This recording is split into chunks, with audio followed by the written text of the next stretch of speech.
Boa tarde, Donizete. Boa tarde, Patrícia, Décio. Boa tarde a todos aí que estão presentes no evento. Inicialmente, quero agradecer o convite aí para participar desse seminário. Acho que é super importante o debate sobre esse tema, né, na atual conjuntura que nós estamos vivendo no país. E eu espero aí contribuir para que a gente possa ter uma conversa bacana depois ao final. Então, como o Donizete falou, acho que temos um período aí para fazer uma apresentação preliminar, né?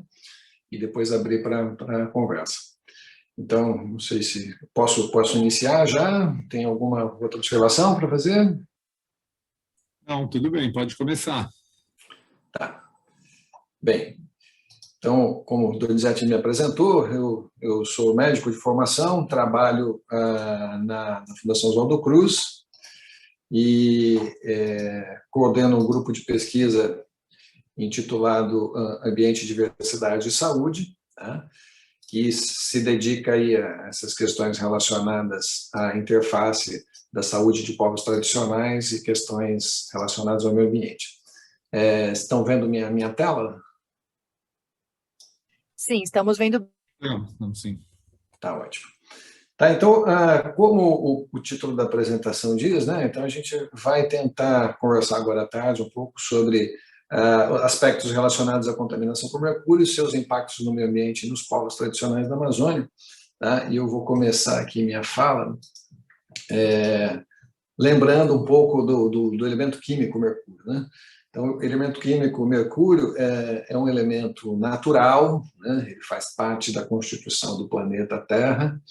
Ele está inserido na tabela periódica dos elementos, ele tem um número ali, né, na tabela número 80, e ele está aqui nessa área meio rosa, aqui no meio da tabela, que é composta por metais de transição. Essa área é classificada como metais em transição.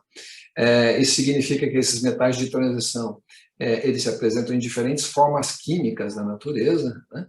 E o mercúrio tem algumas particularidades, e a toxicidade do mercúrio, a exposição ao ambiente, a exposição humana, né, e os efeitos tóxicos dessa exposição dependem diretamente da forma clínica, da forma química a que o ser humano, né, é exposto.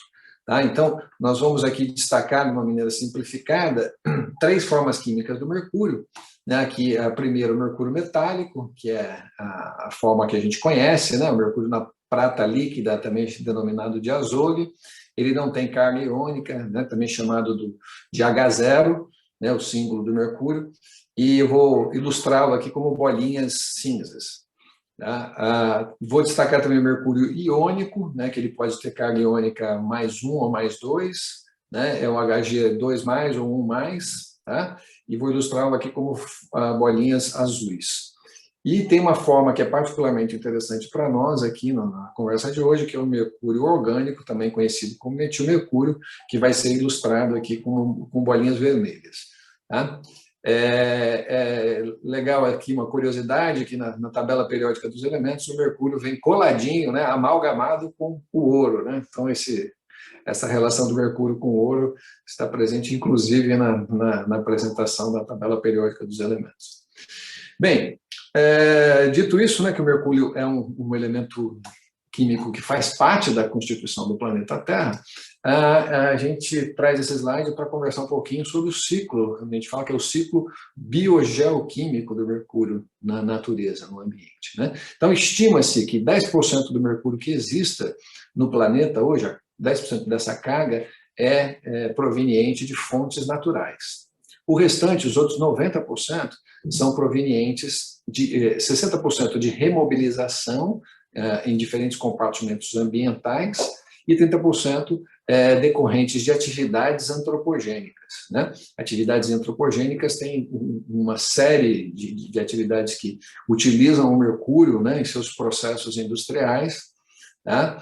E o destaque aqui, né, para a nossa mesa de hoje é o mercúrio que é proveniente da atividade garimpeira. Então, estima-se que aproximadamente 37%, 40% do mercúrio circulante no planeta hoje seja proveniente da atividade artesanal e de pequena escala do garimpo, né? E se a gente focar isso para a Amazônia, essa proporção sobe para mais de 80% do mercúrio circulante da Amazônia, estima-se que é proveniente da atividade garimpeira.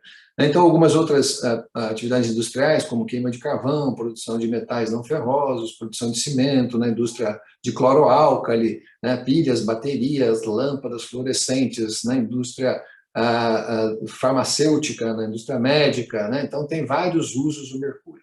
Tá? Mas nós vamos focar nossa conversa de hoje no mercúrio proveniente do garimpo. Tá? Então, o mercúrio ele tem algumas características químicas que são importantes, e uma delas, que eu vou iniciar dizendo agora, é essa grande mobilidade que ele tem em diferentes compartimentos ambientais. Então, o mercúrio pode estar naturalmente presente em sedimentos, né, em rochas, em regiões onde tem vulcões, né, na formação magmática, nas rochas magmáticas.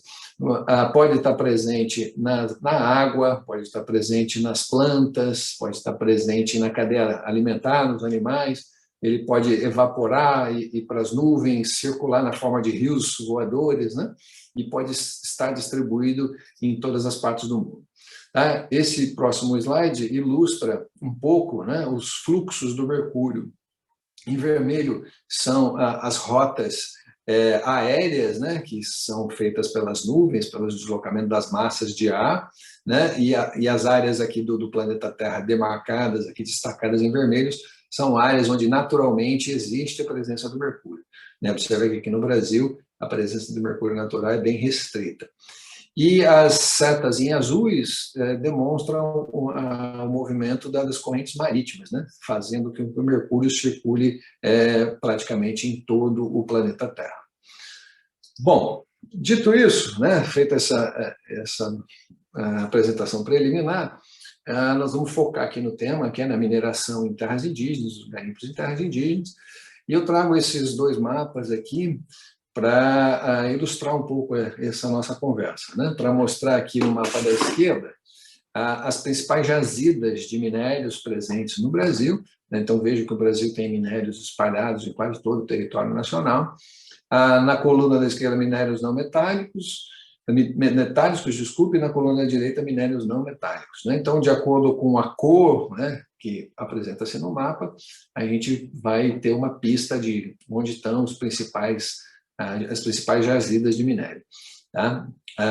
E vejam que tem uma concentração grande aqui, né, na região das Minas Gerais, na região centro-oeste do Brasil, mas está espalhado no Nordeste, no Sul, né, e na região Norte também.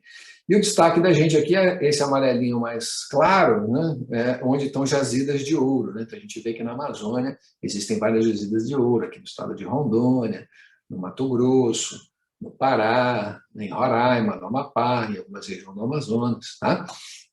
E justamente por essa razão, né, que há tanto interesse de garimpo e de mineração nessas áreas.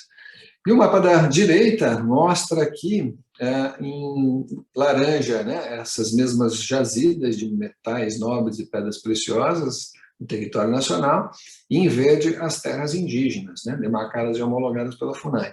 E a gente observa que há uma clara sobreposição, né, em muitas áreas aí onde há jazidas de ouro, estão presentes terras indígenas. Né, por isso que nós estamos enfrentando esse problema numa escala cada vez maior.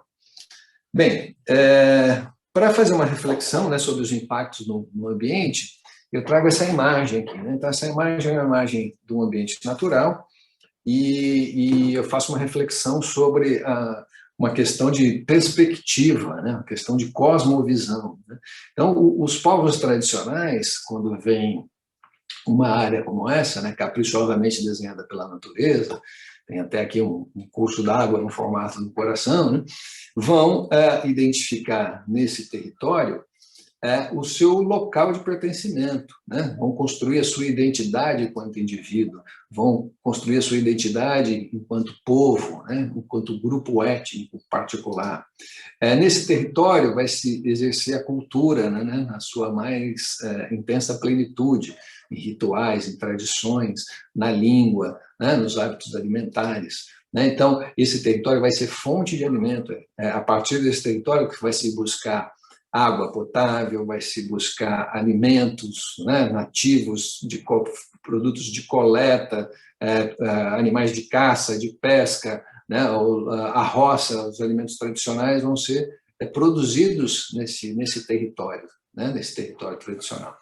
E esse território, né, em simbiose com todos os elementos apontados aqui de uma maneira bem sintetizada, vão produzir saúde e vão gerar sustentabilidade para essa população. Né? E numa perspectiva, eu diria, até de vanguarda, né, depois da abertura política, a FUNAI considera a terra indígena uma porção do território nacional de propriedade da União, né, do povo brasileiro, né, habitada por um ou mais povos indígenas, por ele utilizada para suas atividades produtivas, imprescindível à preservação dos recursos ambientais necessários ao seu bem-estar e necessária à sua reprodução física e cultural, segundo seus usos, costumes e tradições. Então, trata-se de um tipo específico de posse de natureza originária e coletiva, e que não se confunde com o conceito civilista da propriedade privada, né? Então, essa é uma perspectiva dos povos tradicionais. Por outro lado, né, a sociedade ocidental, né, a sociedade colonial, que nós ainda somos muito baseados nesse colonialismo estrutural que eu costumo chamar, quando olha um território como esse, a primeira ideia é se apropriar desse território, fazer esse território virar uma propriedade privada, colocar muros, cercas, né, e explorar todos os recursos naturais possíveis, né, para benefício próprio, para expropriar o território.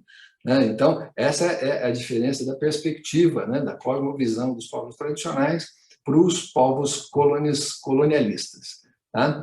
Bem, dito isso, a gente apresenta aqui o problema da mineração como um iceberg, né? Mas um iceberg naturalmente verde, porque estamos na Amazônia. E lá na ponta desse iceberg, no problema da mineração, a gente apresenta o mercúrio. Né? O mercúrio é aquele problema mais visível, né? Que está na mão do garimpeiro, né? Que está sendo utilizado para fazer a amalgamação com o ouro. Tá? Mas ele é só a pontinha que aparece do iceberg. Né? Porque quando o garimpo entra nas terras indígenas, ele promove, em primeiro lugar, a devastação da floresta, né? A derrubada da cobertura vegetal natural. Isso vai provocar uma alteração completa do ecossistema local, isso vai promover uma ameaça às espécies nativas da fauna, da flora, né? Vai acontecer um escasseamento das fontes naturais de alimento para as populações tradicionais. E junto com o garimpo vai ter uma rede de suporte, né, para fazer essas atividades funcionarem. Então, precisa de maquinário pesado, precisa de retroescavadeira, precisa de bomba, precisa de jato d'água, às vezes tem draga, abre-se pistas clandestinas de pouso, entra quadriciclo, né, automóveis, caminhões, enfim, uma série de elementos que entram, maquinário pesado que entram e acentuam a devastação do ecossistema. E para fazer esse maquinário funcionar, precisa de combustível, precisa de pessoas, né? Então tem uma rede de trabalhadores informais, né? Muitos em regime de trabalho semi-escravo, que entram nesse território. Com isso se promove um comércio, né? Entra para entreter, né? Milhares e milhares de homens trabalhando no meio da floresta, álcool, drogas, uma rede de prostituição, armas, violências, né? E se estabelece de maneira muito clara o crime organizado, como está ficando cada vez mais evidente agora com a presença do PCC, né? No estado de Roraima, promovendo a atividade garimpeira nas terras indígenas. Bom, a presença desses estranhos, desses invasores no território, promove impactos importantes, vultosos na organização social das comunidades afetadas. Né? Ocorre, em primeiro lugar, uma alteração dos padrões alimentares, né? Pela devastação do ecossistema, ameaça às espécies nativas da fauna e da flora, ocorre um escasseamento dos alimentos, né?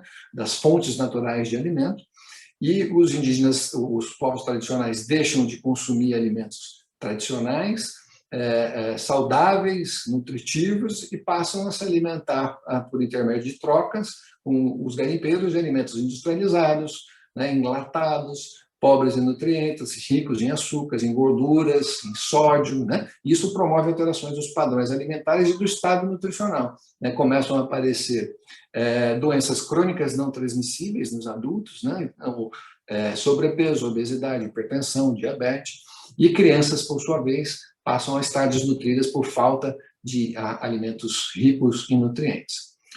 E as comunidades tradicionais que outrora eram baseadas na cooperação, no trabalho, né, comunitário, passam a ter tudo capitalizado, tudo precificado em gramas de ouro, né? Então, além de se inserir o capitalismo da maneira mais predatória possível, esse capitalismo ele é superfaturado em gramas de ouro. Então, todos os produtos que entram e saem desses territórios são cobrados em gramas de ouro.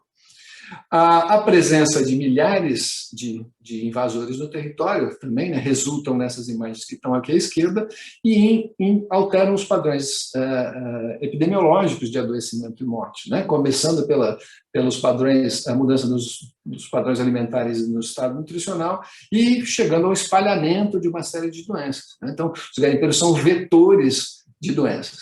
Onde há garimpo, há malária, né? A alteração do equilíbrio do ecossistema muda a população de mosquitos, são introduzidos parasitas, né? O agente transmissor da malária, e a malária se espalha nessas regiões. Além da malária, há doenças que são transmitidas pelo contato interpessoal, né? Doenças respiratórias, como pneumonia, o sarampo, a influenza, né? Hoje em dia se fala muito da problemática da Covid-19, e também as doenças sexualmente transmissíveis, né? fruto de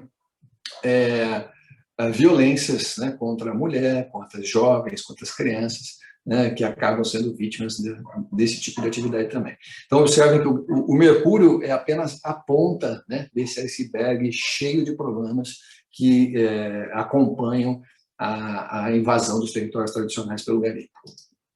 Bom, na contramão da história, né, o governo atual tem projetos de lei que visam a liberação da mineração em terras indígenas. Isso deve ter sido objeto do primeiro debate com o professor Márcio Santilli, né? Então não vou me alongar aqui, todos sabem do projeto de lei 191 e suas consequências. E, além do projeto de lei 191, tem a portaria 354, de 28 de setembro do ano passado, que, no Ministério de Minas e Energias, essa portaria visa aprovar o Programa de Mineração e Desenvolvimento no Brasil, né? E tem um item específico dela, que é o 3.4, que remete ao avanço da mineração em novas áreas e prevê a promoção e a regulamentação da mineração em terras indígenas, né? Então, o governo tem movimentos claramente pensados para regulamentar uma atividade que é criminosa, que é proibida pela Constituição Federal.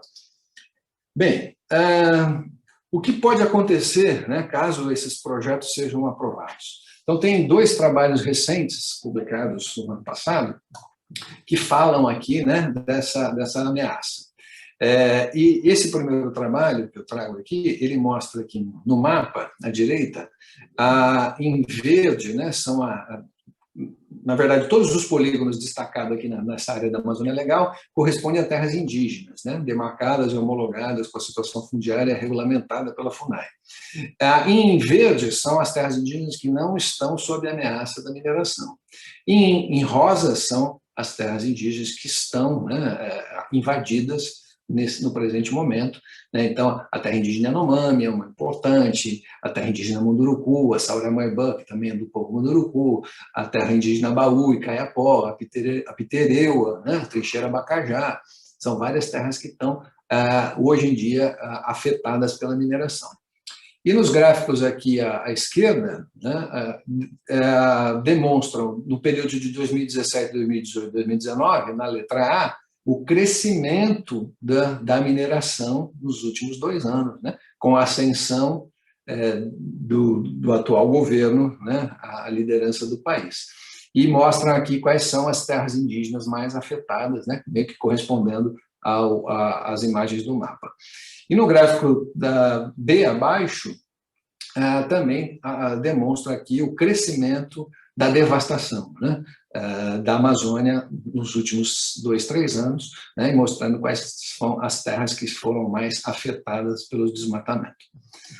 Bom, um outro trabalho também recente, publicado no ano passado, fez uma avaliação dos impactos, né, ambientais e econômicos da aprovação do PL 191. Tá? E ela os autores fazem uma estimativa considerando 2 cenários distintos. No primeiro cenário, a gente observa que nessas áreas, esses polígonos pequenos, rosa, né, se o projeto de lei 191 for aprovado e houver uma ampliação das atuais áreas de mineração a 10 quilômetros, né, de cada lado do epicentro da mineração atual. Então, vai ficar esse cenário aqui com esses polígonos pequenos, tá vendo? Rosas espalhados aqui pela Amazônia.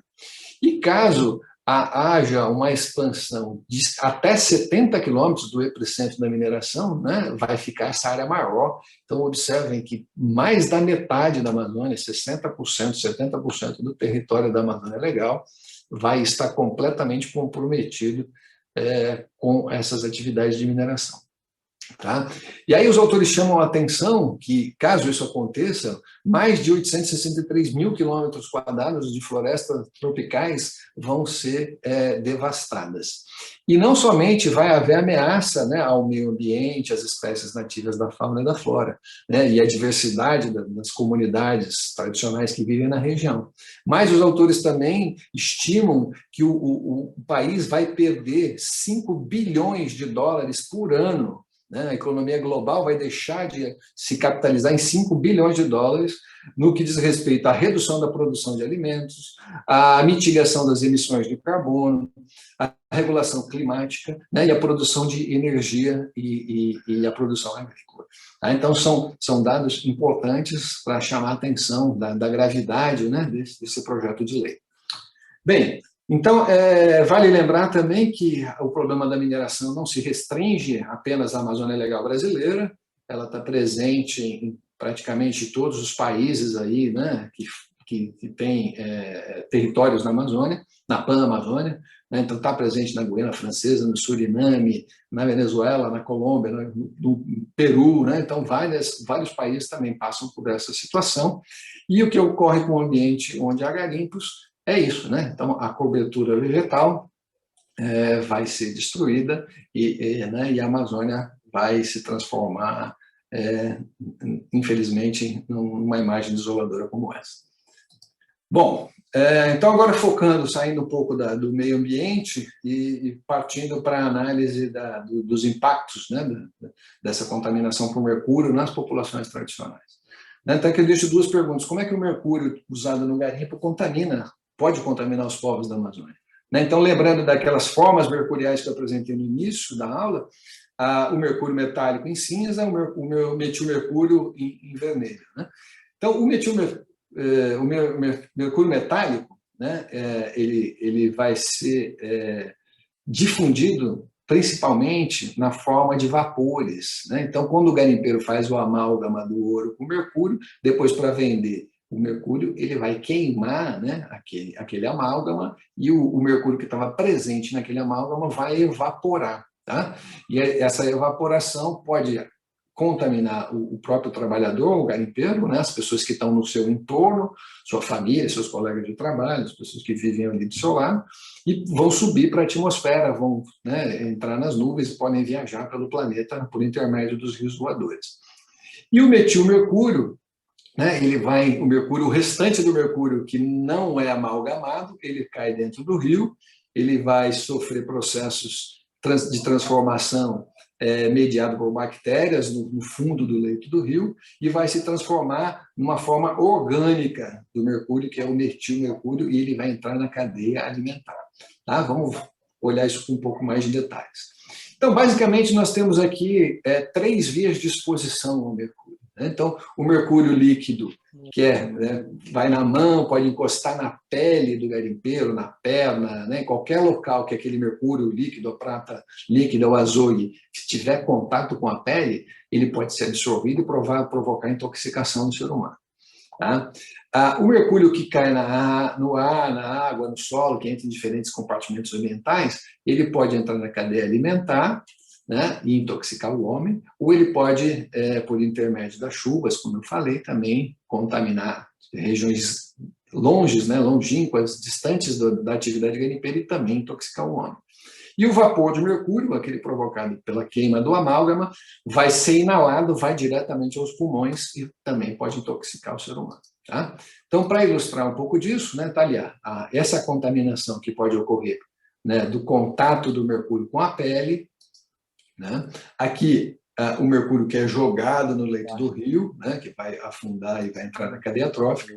E aqui, para ilustrar, né, no laboratório, um experimento onde você coloca o mercúrio metálico dentro de um recipiente de vidro aberto e com o auxílio de luzes ultravioletas, você percebe que o mercúrio ele evapora não somente quando ele é aquecido na boca do maçarico, mas também na temperatura ambiente. Né? Então, se você deixar o mercúrio assim aberto, numa sala fechada, dentro da sua casa, num compartimento, ele vai lentamente se evaporando e você, né, dentro do ambiente fechado, pode se contaminar. Tá? E aqui, a forma mais clássica, o garimpeiro queimando o mercúrio dentro da sua própria casa, de uma maneira completamente artesanal, sem nenhuma segurança, e contaminando não somente a ele, mas a família e todas as pessoas que estão no seu entorno. Tá? Bem, esse mercúrio inorgânico, mercúrio metálico, né, que vira o vapor, ele é absorvido por inalação, né, ele chega lá nos pulmões, ocorre uma troca gasosa, ele entra na corrente sanguínea, ele é misturado às células sanguíneas, os eritrócitos e proteínas plasmáticas, e ele é distribuído por todo o organismo humano, e ele pode afetar diretamente os pulmões, né, provocando uma pneumonite química, e pode ser concentrado nos rins, no fígado e principalmente no sistema nervoso central e também apresentar sintomas de intoxicação aguda. Né? Então, uma característica bem marcante da contaminação ocupacional, da exposição ocupacional, é que os sintomas são agudos. Né? Logo após a inalação de grandes quantidades de vapores, a pessoa pode apresentar sintomas. Já a contaminação pelo mercúrio orgânico, né, o metilmercúrio, ela tem um caráter crônico. Né? Então, é aquele mercúrio que cai no rio, que vai contaminar o peixe, e aquele peixe que vai parar na sua mesa, que você está comendo, né, como se degustando uma refeição saborosa e saudável, ele pode estar contaminado. Se o peixe estiver contaminado, na hora que a pessoa ingerir o peixe, o mercúrio vai sofrer uma absorção nos intestinos, né? E dali ele vai ser distribuído também para o fígado, onde ele ocorre um processo de desmetilação, né? Então ele deixa de ser metilmercúrio, e ele é distribuído também pelo sangue, né? Através da ligação com a cisteína, que é um aminoácido circulante, e ele vai se distribuir para vários órgãos ou sistemas. Tá? E o órgão-alvo principal é o sistema nervoso central. Tá? Bem, explicando um pouco esse processo, né, de espalhamento do mercúrio dentro do corpo humano, a gente vai destacar mais outras duas características do mercúrio. Né? Uma delas é a bioacumulação em organismos aquáticos. Né? Então, esse fenômeno é um processo que ocorre ao longo do tempo. Né? Então, observe aqui nessa ilustração que um peixe pequeno, de 1 ano de idade, ele vai ter 2, 3 bolinhas pequenas de mercúrio vermelho. Quando ele cresce de tamanho, né, e a exposição é crônica, é permanente, ele vai ingerindo, acumulando mais mercúrio no seu corpo. Então, quanto maior for o peixe, né, mais velho for o peixe, maior a concentração de mercúrio que ele pode ter no seu organismo, né, caso o peixe viva num ambiente cronicamente exposto ao mercúrio. Então, é esse fenômeno chamado de bioacumulação. Tá? Então, ali as bolinhas de mercúrio vão crescendo e a carga de mercúrio dentro do peixe vai aumentando de acordo com o tamanho dele. E outra propriedade importante é a biomagnificação, né, que significa ao longo da cadeia trófica. Né? Então, o peixe pequeno, né, que é um peixe que se alimenta de algas, né, de outros elementos contaminados, pode ter um nível de contaminação pequena. Né? O peixe que se alimenta desse peixe vai aumentar, né? Cada vez que come um outro peixe, vai concentrar ainda mais mercúrio no seu corpo. E o peixe que está lá em cima, no topo da cadeia trófica, vai ter a maior quantidade de mercúrio. Então, quanto maior for o peixe, e se ele for o peixe de topo de cadeia, a chance dele estar mais contaminado é maior ainda. Tá? Bem, para ilustrar um pouco disso tudo que eu falei, né, esse infográfico aqui mostra as razões pelas quais o mercúrio do garimpo representa um risco para as pessoas que não praticam essas atividades e muitas vezes são contrárias, inclusive, a essas atividades. Então, eu estava falando lá do garimpeiro, ele encontra um sedimento no rio, que ele acha que é suspeito, que possa ter ouro naquele sedimento, ele vai e joga mercúrio naquele sedimento. Depois, para poder vender o ouro, ele tem que queimar, né, o mercúrio que jogou no ouro. Aí esse mercúrio líquido, esse mercúrio metálico vai evaporar e vai subir, né, as nuvens na forma de mercúrio iônico, né? Vai sofrer os processos químicos e aí ele vai viajar pelo planeta. E o restante cai dentro do leito do rio, né, sofre um processo de metilação aqui por micro-organismos, entra na cadeia alimentar aquática, chega até os peixes, e dos peixes, vai para os seres humanos. Tá? Nos seres humanos, que se alimentam de pescado contaminado, o mercúrio vai se espalhar, né, por absorção intestinal em todo o organismo, e pode afetar vários órgãos ou sistemas, e a gente dá destaque aqui para as alterações no sistema nervoso central, tá? Pode causar alterações cardiológicas, né? O mercúrio está associado ao aumento da pressão arterial, ao aumento da incidência de infarto, está associado a problemas no retardo do desenvolvimento de crianças, está associado a problemas reprodutivos, enfim, tem uma série de problemas de saúde que podem ser decorrentes da contaminação por mercúrio. Então, como o metilmercúrio que entra no corpo, né, ele se distribui. Né? Então, há estimativas que mais de 95% do mercúrio presente no pescado, ele está na forma orgânica do metilmercúrio, né? Aquele que é ruim, né, para o ser humano. Esse mercúrio, né, disponível no peixe, ele é rapidamente absorvido no trato gastrointestinal do ser humano. Quase 100% desse mercúrio é absorvido. Né? Então, como eu disse, ele se liga a um aminoácido, ele faz um conjugado com essa cisteína, ele cai na corrente sanguínea e em aproximadamente 30 horas, um dia e pouquinho, ele é distribuído em todos os órgãos e tecidos do nosso corpo humano. Tá? Uma outra característica importante do mercúrio é que ele ultrapassa as barreiras hematoencefálica e placentária, ou seja, ele, uma vez na corrente sanguínea, ele chega até o cérebro do ser humano, e se a mulher estiver gestante, ele ultrapassa, né, a barreira placentária e chega na criança, no bebê que está em formação.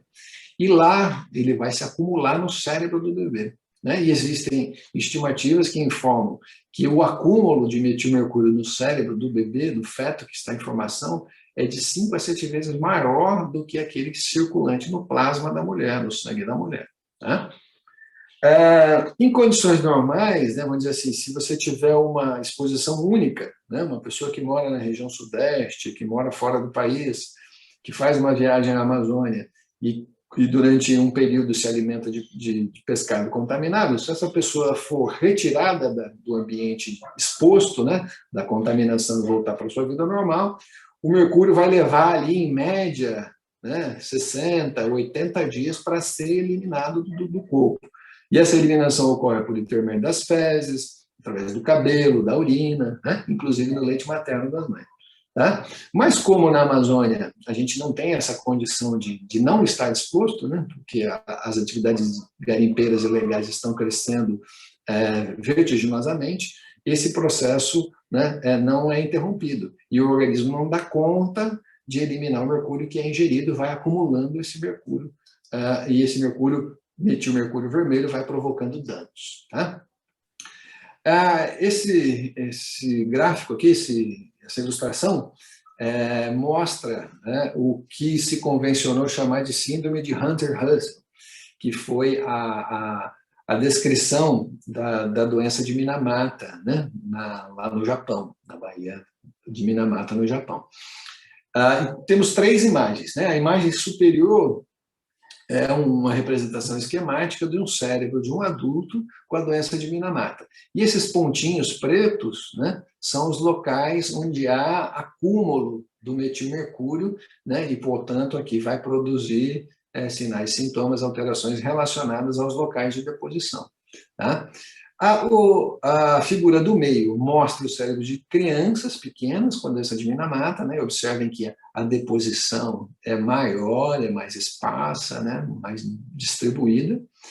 E no cérebro do bebê, né? Do feto que está na barriga da mãe, praticamente todo o cérebro está acometido por mercúrio. Tá? Então, mostrando que a contaminação por mercúrio é particularmente grave, né, para crianças menores de 5 anos, sobretudo para bebês que estão na barriga da mãe sendo gestadas. Crianças expostas a altas concentrações de mercúrio podem ter diversas manifestações, né, manifestações graves, né, como essas mostradas aqui na imagem. As imagens em preto e branco à esquerda são imagens clássicas, né, do Eugene Smith, aquele fotógrafo célebre que documentou e denunciou, né, as alterações provocadas pela contaminação por mercúrio na Baía de Minamata. Né, e à esquerda, né, são crianças no Munduruku, que têm apresentado síndromes ou malformações congênitas sem diagnóstico definido, sobre as quais há suspeitas de que essas alterações são decorrentes da contaminação, da exposição crônica ao mercúrio. Tá? Então, aqui mais fotos para ilustrar, sempre em preto e branco, as fotos antigas da década de 50, do Eugênio Smith, lá no Minamata, e à direita, fotos recentes de crianças Munduruku com quadros semelhantes. Né? Tá? Então, esse é um motivo de preocupação.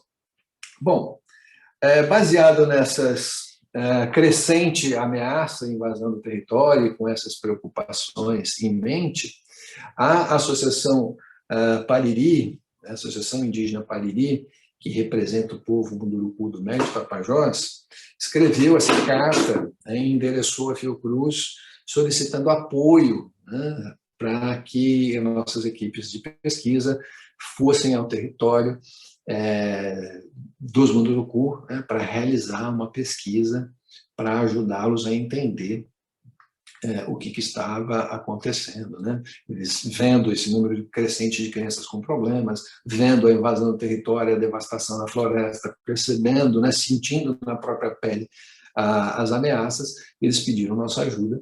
Tá? E baseado nessas demandas, nessa solicitação de apoio, nós elaboramos um projeto intitulado Impacto do Mercúrio em Áreas Protegidas e Povos da Floresta na Amazônia, uma abordagem integrada à saúde e ambiente. Tá? Então, esse é o nosso grupo de pesquisa. Esse projeto teve a colaboração de diferentes institutos de pesquisa, universidades públicas, a própria Secretaria Especial de Saúde Indígena, né, da CESAI, do Ministério da Saúde, teve a colaboração do WWF, do IEPE, do ISA. Né? Então, é um projeto interdisciplinar e interinstitucional, no qual nós montamos essa equipe multidisciplinar, composta por 6 médicos, especialista em saúde da família, pediatra, infectologista, neurologista, enfermeiro, psicólogo, antropólogo, biólogo, enfim, um conjunto, um time interdisciplinar para poder atender essa demanda do povo Munduruku.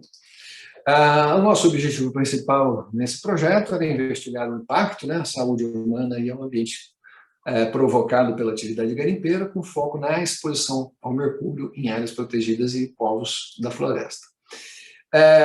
Resumidamente, o projeto tinha 2 componentes, um ambiental e um humano, né? E no componente humano, nós nos dedicamos a fazer uma análise da situação de saúde das comunidades investigadas, fizemos pesquisa de campo, né? O desenho do estudo foi transversal, como se fosse uma fotografia tirada no tempo, no espaço, e convidamos todas as pessoas residentes em 3 aldeias para participar do estudo. O componente ambiental, embora a gente tenha desenhado a proposta de fazer análise de solos e sedimentos, de caça de produtos da floresta, nós acabamos focando o nosso estudo nos peixes, né? Isso ocorreu devido a restrições orçamentárias e também pelo fato do pescado ser um dos principais elementos da dieta dos povos tradicionais. Bem, eu sempre gosto de destacar que esse projeto ele cumpriu todos os requisitos éticos, né, atendeu a Resolução 466 de 2012 do Conselho Nacional de Saúde, que regulamenta pesquisas envolvendo seres humanos.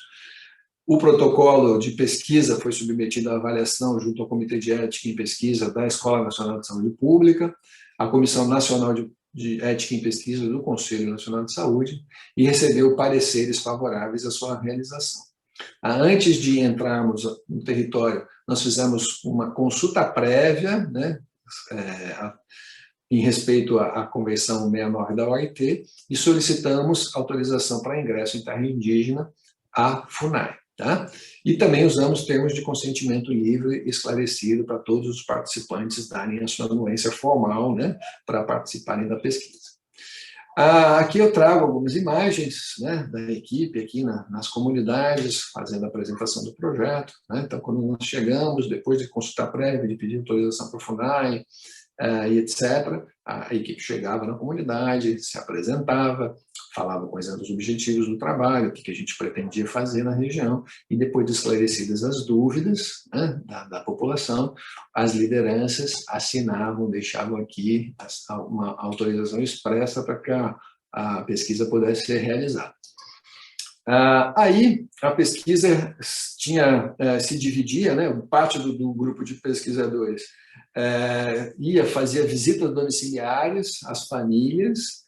Na visita domiciliares era realizada uma entrevista que buscava informações sobre a composição da família, número de pessoas, as pessoas, se o pai da família falava português, se ele tinha trabalho, se ele tinha renda, como era a estrutura do domicílio, né? Piso, parede, se tinha água potável, se tinha banheiro, os principais problemas de saúde, e dava uma atenção também para o consumo do pescado, que era objeto do nosso trabalho. Tá? Então, aqui também mais imagens ilustrando os pesquisadores fazendo entrevistas com as famílias, né, nas próprias casas. Terminadas as entrevistas, os pesquisadores convidavam a famílias a ir a um centro, né, de avaliação. Nesse centro de avaliação eram realizadas medidas do peso, da estatura de todos os participantes, eram coletadas amostras assim, de sangue periférico para avaliar o nível de hemoglobina, o nível de algumas doenças transmissíveis, tá? E também, depois de terminado essa avaliação geral, as crianças menores de 6 anos passavam com a nossa pediatra para fazer uma avaliação clínica de neurodesenvolvimento. Para todos os participantes eram coletadas amostras de cabelo e os adultos acima de 12 anos passavam por avaliação com os neurologistas para avaliar reflexos, sensibilidade, desenvolvimento cognitivo, né? E as crianças também, a gente fazia um teste de neurodesenvolvimento chamado teste Denver. Tá? Bem, então aqui também algumas imagens ilustrando aqui as avaliações clínicas, né, de sensibilidade, de reflexo, avaliação motora, avaliação de memória. Tá? E além disso, também 2 membros da nossa equipe acompanharam 2 adultos, 2 pais de família, durante uma semana. Eles acompanharam esses adultos num esforço coletivo de pesca, né, em pontos tradicionais do território, onde as famílias usualmente vão buscar o peixe para alimentar, né, a comunidade e suas próprias famílias. Aí os peixes foram coletados do modo que os povos tradicionais usualmente fazem, e depois, quando chegava na comunidade, no laboratório montado na nossa equipe, o peixe era pesado, o peixe era medido, e em seguida era aberto, né, e extraído algumas amostras do tecido muscular para análise dos níveis de contaminação. Né? Então, o metilmercúrio ele se fixa no tecido muscular do peixe, justamente aquela parte que a gente usa para alimentação. Tá? E também, como eu já mencionei, todos os participantes, adultos, crianças, homens, mulheres, forneciam amostras de cabelo para a avaliação dos níveis de exposição humana ao mercúrio. Tá? Bem, vamos falar um pouquinho desses resultados aqui para encerrar a minha fala. Nós produzimos um relatório técnico, tá? Aqui, essa imagem à esquerda é a capa do relatório, tentando incluir, né, de uma maneira sintética, mas abrangente, ao mesmo tempo sintética e abrangente, os resultados de todas as etapas, de todos os componentes de pesquisa. Esse relatório técnico está disponível na internet, né, nesse endereço aqui da UFOPA, tá? E ele foi entregue, como parte do nosso compromisso com a população, era fazer a devolutiva de resultados na própria comunidade. Mas, por conta da pandemia, nós fomos impedidos de voltar ao território, né, e fizemos essa devolutiva em Santarém, no dia 30 de outubro do ano passado, né, num evento na sede do Ministério Público Estadual de Santarém, onde estiveram presentes aqui todos os caciques, as lideranças das aldeias que participaram do estudo, né, em que os relatórios foram impressos e entregues pessoalmente na mão de cada um dos participantes. Temos também aqui um colega, né, neurologista, neurocirurgião, o Dr. Eric James, lá de Santarém, que fez um trabalho na região do Alto Tapajós, que também estava entregando os seus laudos individuais aqui para serem disponibilizados na comunidade. Bem, esse nosso trabalho, além do relatório técnico, né, com o compromisso que a gente tinha com a população local, nós estamos aqui numa fase de divulgação científica e preparamos 6 artigos para publicação. Então, esse primeiro artigo, ele narra um pouco dos aspectos metodológicos da construção do projeto e dá uma visão geral dos principais resultados. Tá?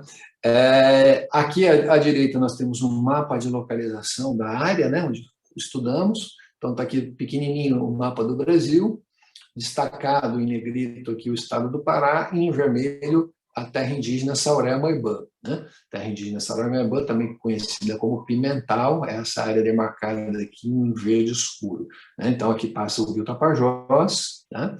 Avaliamos 2 comunidades do Rio Tapajós, a comunidade Sauré-Moibã e a comunidade Poxã-Moibã, e a comunidade aqui às margens do rio Jamanchim, que é um afluente importante na margem direita do Tapajós, a comunidade Sauré-Aboé.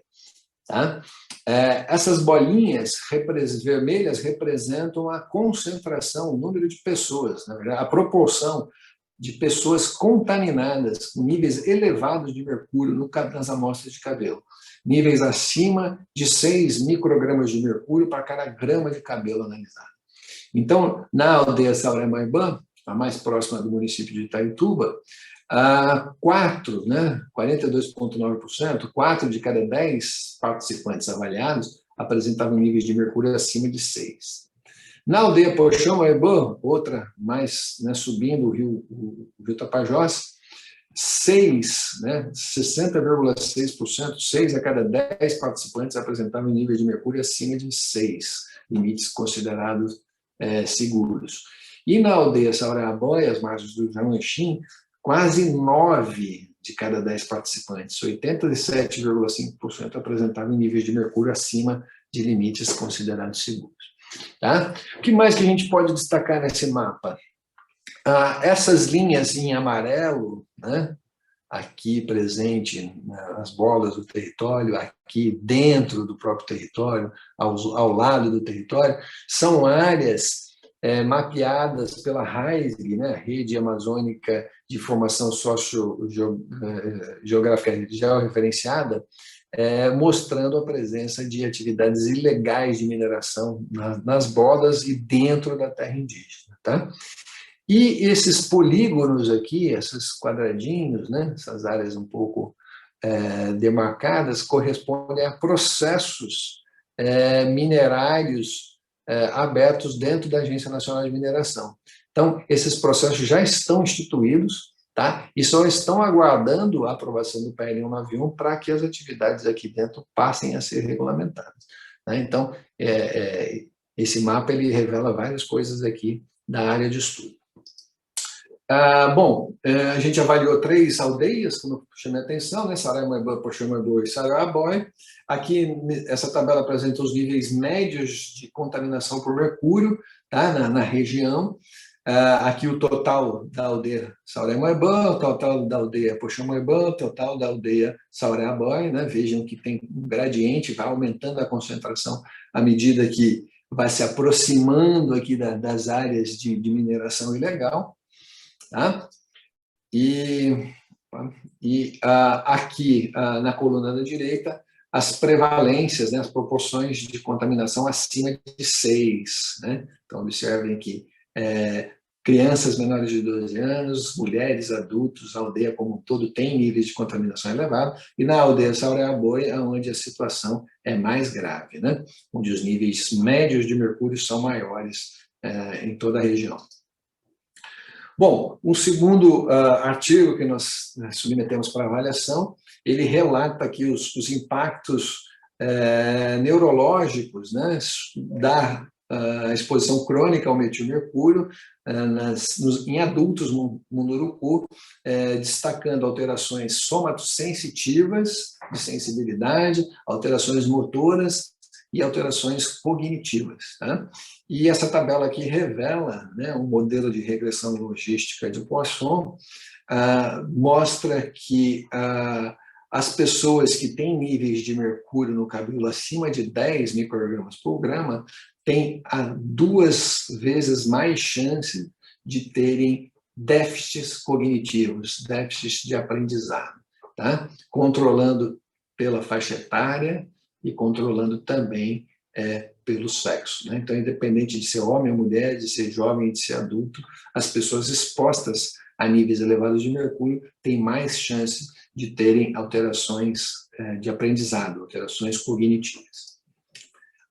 Um terceiro trabalho se dedica a descrever a situação de saúde das crianças, né, das aldeias, tá? E com um olhar particular para a exposição crônica ao mercúrio.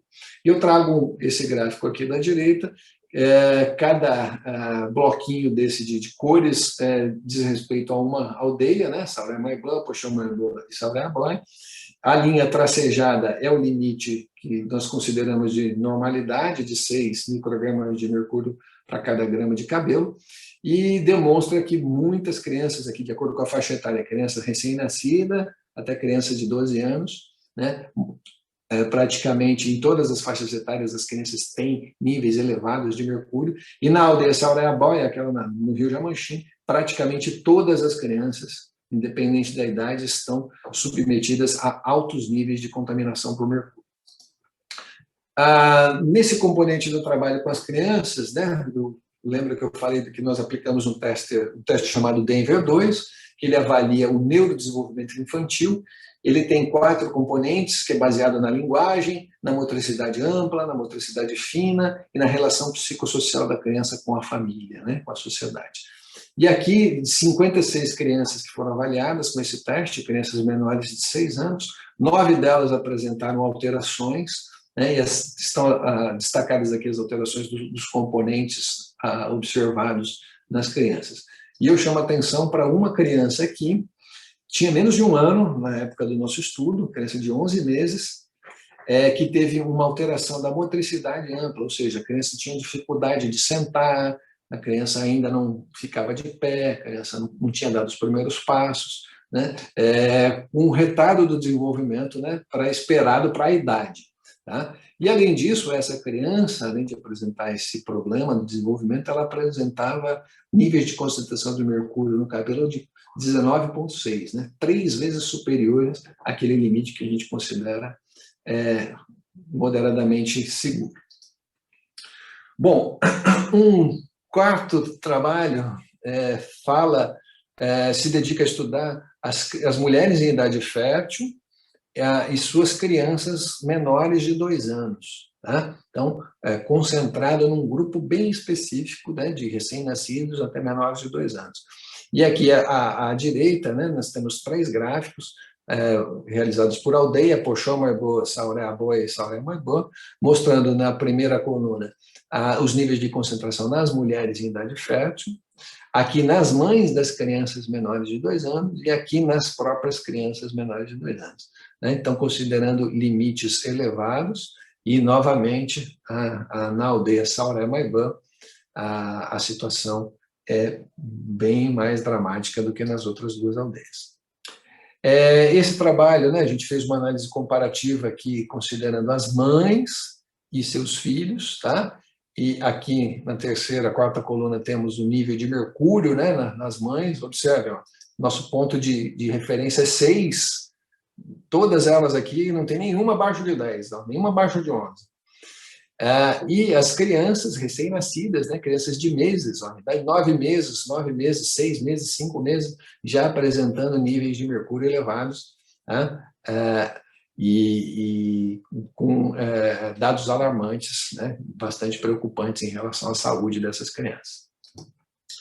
Bom, um outro componente de análise do estudo também foi uma abordagem inovadora, na qual a gente fez uma pesquisa por intermédio de coleta de células da mucosa da boca, da mucosa oral, um cotonetezinho, você passa um cotonete na boca, na bochecha da pessoa, né, na parte de dentro da boca, e armazena esse cotonete numa canetinha, né, um estojinho, e manda isso para um laboratório. O laboratório seleciona alguns genes que são descritos na literatura, que estão envolvidos com o metabolismo do mercúrio no corpo humano, e faz uma análise de polimorfismo. Né? Polimorfismo, se tiver alguma alteração nesses genes, essas alterações elas prejudicam o metabolismo do mercúrio, e com isso, aquele tempo de metabolização que gerava em torno de 40 a 80 dias, se a pessoa tem esse polimorfismo, vai ter dificuldade de metabolizar o mercúrio e ele vai permanecer ainda mais tempo no organismo humano. Né? Então, isso predispõe o acúmulo do mercúrio e predispõe o surgimento de alterações clínicas. Tá? Então, nós analisamos, nesse trabalho aqui em particular, só os menores de 15 anos, tá? Descrevemos um gene especificamente, que é o ALAD, é o nome desse gene, tá? Encontramos 2 casos com um polimorfismo raro, né? Que não é usualmente descrito para populações brasileiras, para populações nativas da América Latina. Tá? É uma menina de 12 anos, um menino de 12 anos e uma menina de 14 anos. Tá? E eles tinham níveis de mercúrio acima da média das outras crianças. Né? Então, as outras crianças já tinham níveis elevados de mercúrio, níveis médios em torno de 7, e esse menino de 12 anos tinha quase 12, e a menina de 14 anos tinha 9. Né? E essas 2 crianças apresentavam, esses 2 jovens adolescentes apresentavam também lesões, alterações neurológicas, possivelmente decorrente, né, dessa exposição crônica ao mercúrio. E, por fim, né, terminando a minha explanação sobre os resultados, a gente, durante as entrevistas domiciliares, perguntamos às famílias, né, quais eram os peixes mais frequentemente consumidos durante a estação chuvosa e durante a estação seca. Né? E essa nuvem de palavras mostra, né, o nome dos peixes citados. Quanto maior for o tamanho da palavra, maior era o consumo do peixe. Né? Então, na estação chuvosa, o consumo era grande de barbado, de surubim, de aracu, de matrinchã, de tucunaré. E na estação seca, já havia um consumo maior de caratinga, de curimatã, de pacu, né? Também o surubim e o barbado. Tá? Então, baseado nessas entrevistas e na coleta do pescado, nós publicamos, esse artigo já está publicado, onde foi feita uma análise, uma avaliação de risco à saúde por intermédio do consumo de peixes contaminados com mercúrio nas comunidades indígenas da região. Tá? Essa tabela 1 aqui à esquerda, ela descreve, né, então coletamos 88 amostras de peixe. Dessas 88 amostras, elas representam 17 espécies distintas. Então, aqui os nomes populares, número de amostras de cada espécie, tamanho da amostra, o peso do pescado, nível trófico a que pertence o peixe, né, na cadeia alimentar, e as concentrações médias de mercúrio no tecido muscular. E o campeão, né, de contaminação, como era de se esperar, foi o peixe que está no topo da cadeia alimentar, né, a piranha preta. A piranha preta foi o peixe mais contaminado. Então, baseado nesse cenário, nesses indicadores de contaminação dos peixes. E no relato das entrevistas, nós criamos 4 cenários distintos. Um cenário para a estação chuvosa, considerando os principais peixes indicados pela população, um cenário considerando a estação seca, um cenário baseado no esforço de captura do pescado que nós fizemos junto lá com as lideranças, e um cenário crítico, no qual a gente considerou somente os pescados topo de cadeia, os piscívoros, que estavam mais contaminados. E, a partir desse cenário, estabelecemos um padrão de ingesta, de consumo de peixe, e baseado nesse nível de contaminação do pescado, chegamos a alguns valores para comparar com as recomendações de consumo seguras emitidas pela Agência de Proteção Ambiental norte-americana e pela Organização para a Alimentação e Agricultura da Organização Mundial da Saúde. Tá? Enfim, independente do cenário escolhido aqui, o consumo de mercúrio pela população munduruku é de 3 a 26 vezes maior do que o recomendado pelas agências de saúde. Aí a gente destaca aqui esse cenário atual, que a gente considera que é o que corresponde melhor à realidade local. Então, nesse cenário aqui corrente, o excesso de consumo de mercúrio é em torno de 4 a 8 vezes maior do que as agências regulamentadoras de saúde recomendam. Bem, o WWF, acompanhando esse processo todo, se disponibilizou a nos ajudar a pegar aquele relatório grande, sintetizar, fazer uma nota técnica e divulgar isso, capilarizar a divulgação desse material, de uma maneira simplificada para atingir um número maior de pessoas. Então, resumidamente, nosso estudo avaliou 200 habitantes na terra indígena Saramarbã. A coleta de dados incluiu, como eu falei, entrevista, avaliação clínica laboratorial, coleta de amostras de cabelo e amostras de pescado, com aferição dos níveis de mercúrio, e foram detectados níveis de mercúrio em todos os participantes, sem exceção, adultos, crianças, idosos, e, em geral, considerando as 3 aldeias juntas, mais ou menos 6 a cada 10 participantes tinham nível de mercúrio acima do preconizado. E, considerando aquela aldeia mais próxima das atividades de mineração, 9 em cada 10 participantes tinham níveis de mercúrio acima dos limites recomendados. O teste de neurodesenvolvimento revelou que aproximadamente 16% das crianças têm alguma alteração, algum prejuízo no seu neurodesenvolvimento correspondendo à sua idade. E a análise das 88 amostras de pescado revelou também que todos os peixes, sem exceção, tinham níveis de contaminação por mercúrio, sendo que os peixes de topo de cadeia alimentar apresentavam os maiores níveis de contaminação, como eu falei, da piranha preta. E as doses de ingestões diárias do mercúrio, estimadas para os participantes, de acordo com as 5 espécies de peixes piscívoros amostrados, informam que a população está ingerindo de 3 a 26 vezes mais mercúrio do que é recomendado pelas agências de saúde. Bom, para terminar, o nosso relatório traz algumas recomendações, que eu gostaria de compartilhar com vocês. A primeira delas é a interrupção imediata da atividade garimpeira, e a desintrusão de terras da União. Essas atividades são ilegais, elas ferem a Constituição, elas constituem crime contra a nação, crime contra o povo brasileiro. Então, a gente recomenda a interrupção imediata. Para além de ser o crime, ela está provocando vários danos ambientais e colocando a saúde da população em risco.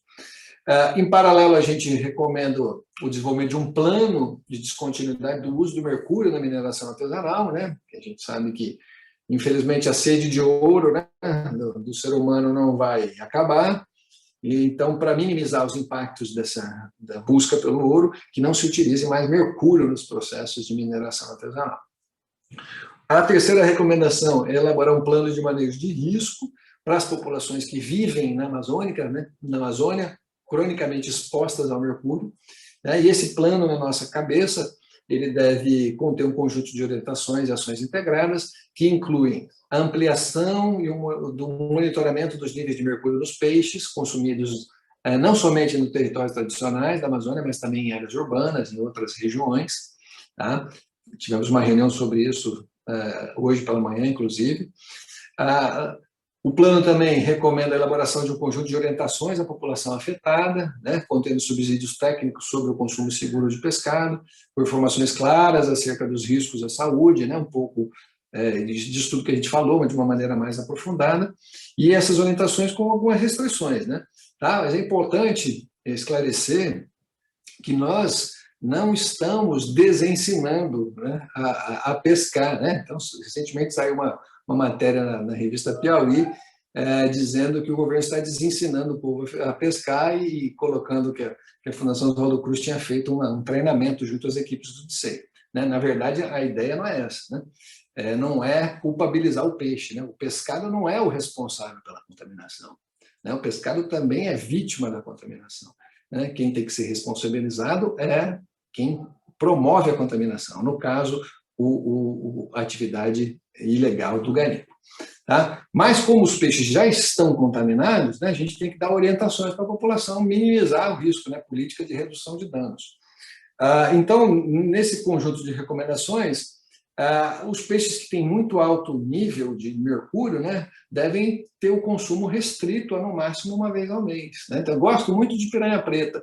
Então, eu lamento, mas você deve comer piranha preta, né, na atual circunstância, no máximo uma vez ao mês. Peixes com um nível elevado de contaminação, mas não tão elevado assim, né, devem também ter o consumo restrito a 200 gramas por semana. Tá? Agora, peixes com médio e baixo risco não representam risco e a população pode comer sem nenhum tipo de restrição. Mas, no entanto, as mulheres grávidas, né, lembrem que o mercúrio passa pela placenta para a criança e chega no cérebro da criança. Então, para as mulheres grávidas, elas devem evitar o consumo dos peixes piscívoros, dos topos de cadeia, durante toda a gestação. Tá? Sobretudo, no caso dos munduruku, a piranha preta. Bom, aqui a gente traz um material para ilustrar. Isso aqui não é produto das nossas pesquisas, né? Isso é produto de um projeto chamado Projeto Caruso, que foi realizado no Santarém, né, no Baixo Tapajós, junto com a universidade local, nessa mesma pegada. Né? Então, utilizando a simbologia do sinal de trânsito, né, os peixes em vermelho, que são os topos de cadeia, estão muito contaminados, então devem ter o consumo restrito. Os peixes em amarelo, né, então níveis intermediários de contaminação, também devem ser consumidos com moderação. E os peixes aqui destacados em verde são aqueles que estão liberados, não tem problema nenhum, pode consumir à vontade. Então, essa cartilha ela foi produzida para orientar a população local em relação ao consumo seguro do pescado. E a gente, uma etapa que ainda precisa ser cumprida, que a gente precisa produzir material didático para informar as comunidades tradicionais acerca do consumo seguro do pescado. Ainda dentro do plano de manejo das populações cronicamente expostas, a gente sugere a inclusão da testagem dos níveis de mercúrio em amostras de cabelo, né, não só em pesquisas como nós fizemos, mas na rotina das ações desenvolvidas nos programas de atenção pré-natal, né, que acompanha a gestante, né, durante toda a gestação, e no programa de acompanhamento do crescimento e desenvolvimento infantil, aquele que monitora, né, a criança dos 0 a 5 anos, que pesa em média a criança todos os meses, que leva vacina, né, para a comunidade. Então, no contexto desses programas, seria muito valioso se houvesse a testagem dos níveis de mercúrio em amostras de cabelo. A gente sugere também a elaboração de um protocolo de atendimento básico aos contaminados, com apoio de especialistas para ser incorporado à rede SUS, porque a gente sabe que, em linhas gerais, profissionais de saúde não têm formação, não têm conhecimento sobre essa problemática, né? Então seria importante que esse protocolo chegasse às mãos, né, das equipes da atenção básica. E a gente sugere também que a notificação, né, da contaminação crônica por mercúrio seja obrigatória e seja aprimorada, né, sobretudo nos casos provenientes de áreas impactadas pelo garimpo da Amazônia. Só dessa forma que a gente vai ter um conhecimento oficial sobre a dimensão, né, a verdadeira dimensão do problema. E, por fim, né, outras recomendações saindo do plano de manejo de risco, a gente sugere a promoção de um programa de pesquisa e desenvolvimento científico, né, na região, para a realização de estudos mais aprofundados, né, a fim de ampliar o conhecimento sobre os impactos da saúde das populações, garantindo o investimento contínuo por intermédio de financiamento regular. A gente sugere também a elaboração de mecanismos de proteção financeira ao setor pesqueiro, né, para que as populações tradicionais que vivem na pesca não sejam afetadas, né, por essa contaminação. E a aplicação do princípio do poluidor pagador. Né? Então, quem tem que pagar essa conta não é o pescado, não é o pescador, não é os povos, não são os povos tradicionais. Quem tem que pagar essa conta é quem está poluindo o ambiente. Né? A gente sugere também a formulação de políticas públicas que visem criar alternativas econômicas sustentáveis às atividades das comunidades locais, né? Porque muitas vezes alguns indígenas, algumas pessoas das comunidades tradicionais acabam envolvidas com o garimpo, acabam facilitando a entrada do garimpeiro nos seus territórios porque não tem outra alternativa de desenvolvimento econômico, não tem outra alternativa de acesso à renda, né? A energia elétrica, a combustível, a transporte, né? Uma série de coisas que o Estado dá as costas aos povos tradicionais, os garimpeiros oferecem. Então, tem que ter alternativas econômicas para a população. E, por fim, a gente sugere o aprimoramento, o fortalecimento e o apoio a ações intersetoriais destinadas ao combate à ilegalidade na extração, na produção e na comercialização do ouro extraído de terras indígenas. Né? A gente sabe que tudo isso ocorre de maneira escusa, de maneira ilegal, e isso não deixa nenhum benefício para a sociedade local, né? Porque não são recolhidos impostos, não são revertidos nenhum programa de desenvolvimento econômico, as comunidades continuam sem água potável, sem saneamento básico, sem acesso à renda, a emprego, à educação, a serviço de saúde adequado, né? Então, isso precisa ter fim, não pode ser tratado dessa maneira. Bom, acho que eu falei demais, eu encerro minha apresentação aqui, convidando os colegas aí a conhecer um outro trabalho que a gente faz também, né, relacionado a essa temática. Foi uma canção chamada Amazônia Sem Garimpo, está disponível aqui nas plataformas digitais, na YouTube, Deezer, Spotify, tá? Para quem quiser conhecer, trata um pouco disso tudo que a gente falou de uma maneira mais lúdica para facilitar a comunicação. Bem, então agradeço a atenção de vocês e fico aqui aberto ao debate e às perguntas.